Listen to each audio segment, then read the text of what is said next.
धार्मिक मत है कि शारदीय नवरात्रि के तीसरे दिन श्रद्धा भाव से मां चंद्रघंटा की उपासना करने से साधक की सभी मनोकामनाएं यथाशीघ्र पूर्ण होती हैं। साथ ही घर में सुख समृद्धि और खुशहाली आती है।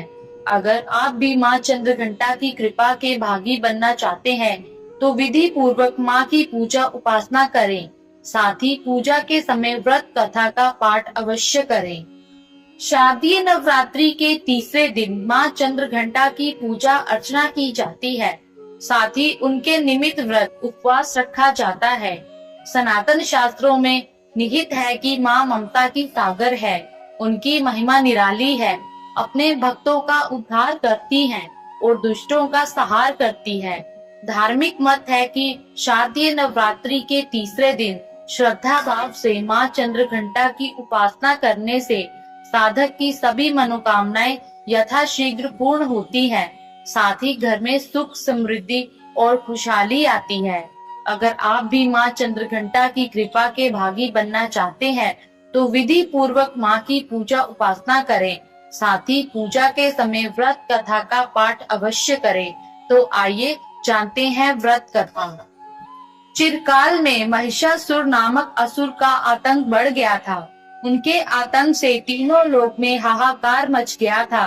भगवान द्वारा प्रदत्त अतुल बल से महिषासुर बहुत शक्तिशाली बन गया था। वह शक्ति का दुरुपयोग कर स्वर्ग पर अपना आधिपत्य जमाना चाह रहा था। इस प्रयास में वह लगभग सफल भी हो गया था।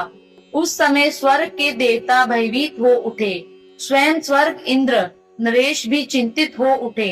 महिषासुर स्वर्ग का सिंहासन पाना चाहता था।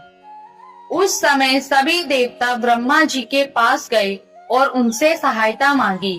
ब्रह्मा जी बोले, वर्तमान समय में तो महिषासुर को परास्त करना आसान नहीं है। इसके लिए हम सभी को महादेव की शरण में जाना पड़ेगा। उस समय सभी देवता सबसे पहले जगत के पालनहार भगवान विष्णु जी के पास गए और उनसे सहमति लेकर सभी महादेव के पास कैलाश पहुँचे। स्वर्ग नरेश इंद्र ने आप बीती महादेव जी को सुनाई। स्वर्ग नरेश इंद्र की बात सुन महादेव क्रोधित होकर बोले, महिषासुर अपने बल का गलत तरीके से प्रयोग कर रहा है। इसके लिए उसे अवश्य दंड मिलेगा। उस समय भगवान विष्णु और ब्रह्मा जी भी क्रोधित हो उठे और उनके क्रोध से एक तेज प्रकट हुई। यह तेज यानी ऊर्जा उनके मुख से प्रकट हुई। इसी ऊर्जा से एक देवी प्रकट हुई। उस समय भगवान शिव ने देवी माँ को अपना त्रिशूल दिया। भगवान विष्णु ने अपना सुदर्शन चक्र दिया। स्वर्ग नरेश इंद्र ने घंटा प्रदान किया। इस प्रकार सभी देवताओं ने देवी माँ को अपने अस्त्र शस्त्र दिए।